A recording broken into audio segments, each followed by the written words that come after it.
How's it going, everybody? Welcome back to Geek-Stew, and specifically, welcome back to Horror Stew. So this week on Horror Stew, we're actually switching it up a little bit. Everything's been about movies, horror this, horror that, horror entities on the internet. But today, we're actually going in a slightly different direction with horror video games. So that means that we're going to be talking about one of my favorite horror game franchises of all time, which is the Resident Evil franchise. Yes, the Resident Evil games. Resident Evil has probably been one of the most long-term video game series that I've ever played. I have essentially played every game in the series, with maybe the exception of some of the games that maybe were only released overseas. Even then, I've actually been able to acquire copies of a lot of these games to play them at some juncture in my life. That being said, we're going to be ranking all of the mainline series games from start to finish. So we're talking any game that has a number attached to it. So Resident Evil 0 all the way to Resident Evil 7. Of course, there are 11 games right now. There is a 12th game coming out in 2021 with Resident Evil Village being the 8th mainline series game, being a direct follow-up to Resident Evil 7. But of course, I can't talk about that because I don't have that game to play. Regardless, we're going to rank them from number 11 to number 1, and I'm going to give you brief reasonings. I'm not going to go into too much like super details, just because I have talked about this before on a Controversy podcast. We did a retrospective on the Resident Evil franchise, so if you want to hear more about us talk about the games just in general, go check that out. But for now, brief descriptions with a ranking from 11 to 1. Let's do it on this episode of Horror Stew Gaming Edition.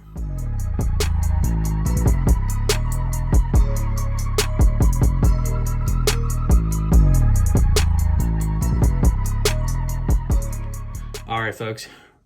Topping us off at number 11, Resident Evil 0. What can I say about Resident Evil 0 except for the fact that I didn't like it?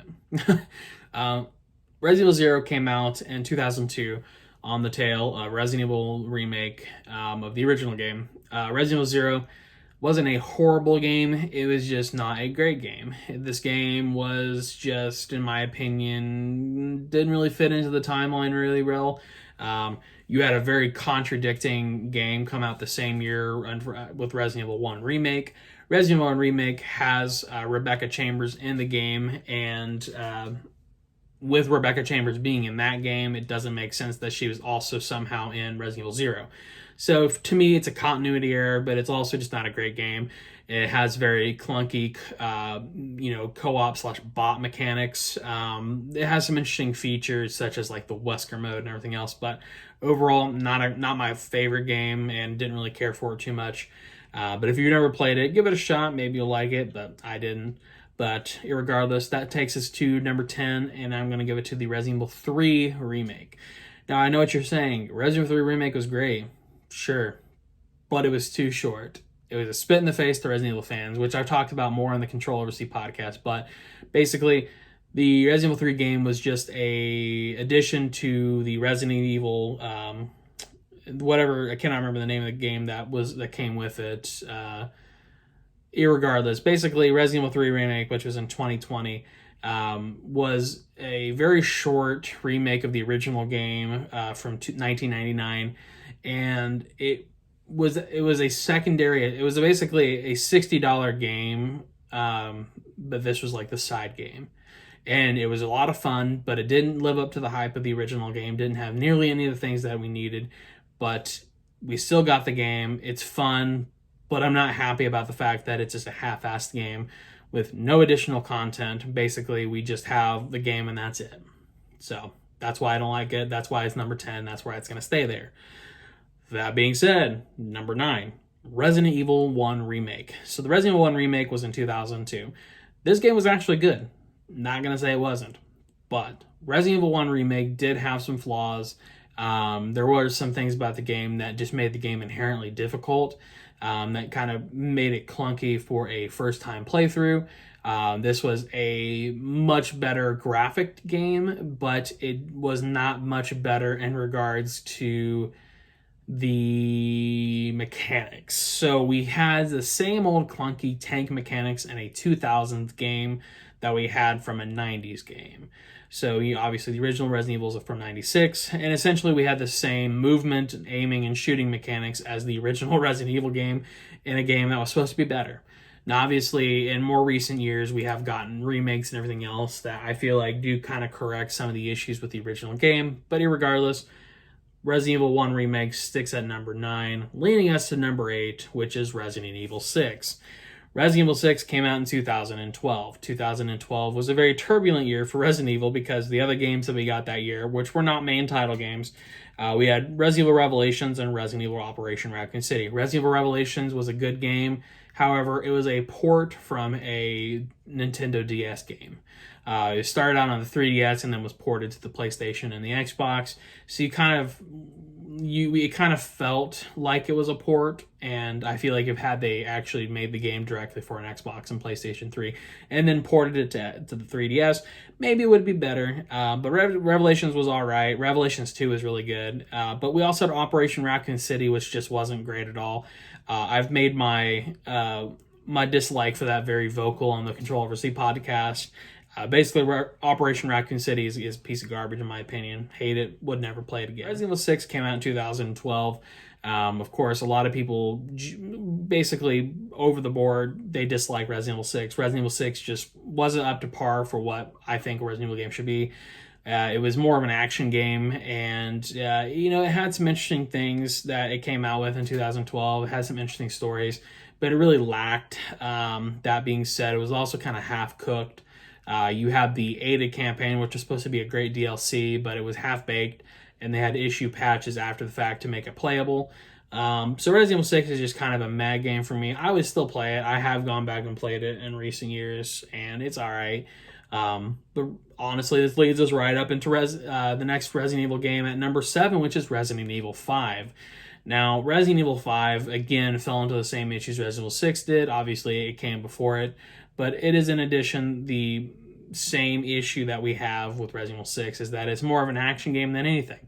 The infamous boulder punch scene in Resident Evil 5 is an ultimate depiction of the fact that they are departing from survival horror, and thus the reason why we need to undo that if possible, and which they did, of course. They actually made good on their promise to return to survival horror with Resident Evil 7. But that being said, number 6 is Resident Evil 4. Now, this is not to say that I don't like Resident Evil 4, because Resident Evil 4 is probably one of my favorite games of all time. Resident Evil 4 ultimately is, in my opinion, a game that was good in theory, but sent us down the wrong track. Resident Evil 4 is great, has some great things about it. It's such a wide, expansive version of the game. That being said, it's kind of in the middle for me. It's great, but it just wasn't what I anticipated originally. And especially in later playthroughs, it's a really good game, but it's not as good as other games. But irregardless, we're heading into our top 5, so we're going to do a little bit of a transition here. My top 5 are ultimately the games that I love the most. The top 5 are games that I feel like are games that really represent the franchise, so I'm doing a little bit of a separation here. That being said, let's head into our top 5 with number 5. In our top 5, we have topping us off at Resident Evil 3. Resident Evil 3 is probably one of the best Resident Evil games in the franchise. I have it at number 5 just because Resident Evil 3 is a little bit of a departure from the original formula of survival horror, but it does integrate some more action into the game itself, and then it makes it a little more enjoyable. There's a lot of replayability to Resident Evil 3. You have the Mercenaries mode, you have basically you have harder difficulties, you have unlockable content such as unlimited ammo weapons, and additionally, if you play the harder game modes, you actually get different things. You get different types of weapons. There are different types of things that you can work with inside the game that make it a lot of fun and give it replayability. That being said, there's also costumes and other cosmetic things that you can do with the game, and this is really the first game that really went to that extent, giving us so much extra content. Resident Evil 2 did this as well, but not to the same extent. However, I will say that my number 4 is Resident Evil 2. I put this up here more of a nostalgia, dose, because Resident Evil 2 is the first Resident Evil game that I ever played. Resident Evil 2, of course, is the 1998 sequel to the original Resident Evil game, and Resident Evil 2 it's probably one of the best Resident Evil games in the franchise. And it's so good, in fact, that I'm not going to touch on it too much because my number 3 is the Resident Evil 2 remake. Resident Evil 2 is such a wonderful game. All right, such wonderful characters. You have Claire Redfield and Leon S. Kennedy. The age-old story of evil within the face of disaster. Chief Irons is obviously one of the main protagonists here. In addition to that, Resident Evil 2 has such a great character, that being Mr. X. Mr. X is probably one of the most terrifying characters ever. Obviously, Nemesis had his terrifying moments in the remake of Resident Evil 3 and the original Resident Evil 3, but he wasn't, in my opinion, as intimidating as Mr. X. Mr. X is just this hulking, looming monster that he's just there. He's following you. He's intense. He knows what he wants and what he's going to get. That being said, Resident Evil 2 Remake, it had so much replayability, and it has not only the 4 story modes, but it also has all this extra content that the Resident Evil 3 Remake couldn't care less to give us. The Resident Evil 2 Remake had stories that followed Robert Kendo. I cannot remember the woman's name that Chief Irons had killed, but the woman that Chief Irons had, as well as the 4th survivor, or last survivor, if I remember correctly, in addition to the 4th survivor hunk missions, as well as Tofu survivor and everything else. So Resident Evil 2 Remake has just so much content, so much stuff to work with, that it really lives up to the old. It honestly is better than the original game, in my opinion, because of how much it lives up to the expectations of the original game. That being said, number 2 is Resident Evil 1. So my number 1 choice is going to be coming up here in a minute, which I'm sure is going to be controversial, but Resident Evil 1 is my number 2 pick. Resident Evil 1, regardless of what people say, to me, it holds up. Resident Evil 1 holds up as a survival horror game, and it has always held up, in my opinion, as a survival horror game. You can go back and play that game today, and it is definitely going to be a different experience because it is such it's an older game. However, you're still going to get the intensity that you feel when you play that game, because the game is just, it's so great in that fashion. I could probably play that game with my eyes blindfolded, and I would still enjoy it because I know what's going to happen, but it's such a great anticipation that I can't not love it. But that being said, we're going to head into our number 1 pick right now. Last, but definitely not least, number 1 is Resident Evil 7. So you're probably asking yourself, how in the world is Resident Evil 7 your number 1 pick? Look, Resident Evil 7 did something that no other Resident Evil game could do. It revitalized the franchise. After Resident Evil 4, we were on a steady decline. Resident Evil 4 came out in 2005, and Resident Evil 7 came out in 2017. In the 12-year period from 4 to 7, we had, just to name a few, we had Resident Evil The Umbrella Chronicles, Resident Evil 5, The Dark Side Chronicles, Mercenaries 3D, Revelations, Operation Raccoon City, Resident Evil 6, Revelations 2, Umbrella Corps. So basically, we had 12 years of shit. No offense to those games. Some of those games are fun, but none of them are substantial, credible entries to the franchise, and it's definitely seen. So there is a 12-year span from Resident Evil 4 where we essentially have a dying breed. We have a dying breed of Resident Evil games that are not giving us what we need. But then in 2017, we were given a lifeline. We were given probably in my opinion, probably one of the best games, if not the best games in the series, Resident Evil 7.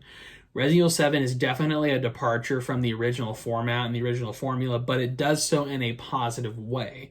We're going back to our roots with the original survival horror concept.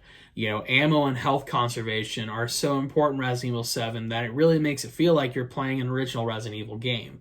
That being said, the Resident Evil 7 game also gives us a new storyline that's actually feeding us more games as we go along. There are actually more anticipated games at this time than we have in the last 10 years.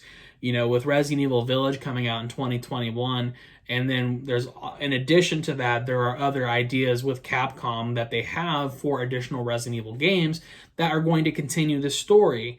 Not only that, this is also giving them the money that they need to make remakes, and we love remakes. Hopefully one day we'll get a full Resident Evil 3 remake. But regardless of that, Resident Evil 7 is honestly a beacon of hope and is such a great game. I, again, have not played a game in the Resident Evil franchise that lived up to what I thought was the air and the benefit of a Resident Evil game until this game, because there was such a long time where we weren't getting good games. So that being said, I'm going to stop drooling over Resident Evil 7, but that is my number one pick of all time, and we're going to go into final thoughts now. Final thoughts of the Resident Evil franchise. I love it. Resident Evil franchise, from start to finish, from Resident Evil 1 to Resident Evil 7, they're all amazing games. I love every single individual game in some way, shape, or form. Even the games that I don't like, I still love them because they're part of my favorite game franchise that I've ever played in my entire life. You know, the Resident Evil games have such a nostalgic feeling for me because the Resident Evil games are games that I played when I was younger, and they're games that I play as an adult as well. And Resident Evil franchise has such longevity that it's something that I'm going to be able to hopefully enjoy for years to come. And maybe one day when my kids are older, I can show them these games and hopefully have them experience the same thing that I did. That being said, Resident Evil will continue to live on, and it's just so great. I love it. Every game that I've ever played in the franchise, even the offshoots, which I plan to do another video on at some point, are such great, they're such great games that I can't help but just be like, I love everything about this. Even games that are awful, I'm like, I still love it, but it's just not as great. But that being said, those are the 11 mainline games. Hope you guys enjoyed this. I enjoyed being able to talk about my favorite games and being able to reminisce a little bit. But man, this is such a long expanse of time from 1996 to 2020. So many Resident Evil games, so little time. But for right now, folks, we're gonna end it there. Hope you guys enjoyed. Leave a comment, down below, and of course, give us a subscribe and a like. And check out our social medias. They are in the description. In addition, at the end of the video, so feel free to check it out there. That being said, hope everybody out there is staying safe. But for now, stay happy, stay healthy, keep on growing. See you in the next one.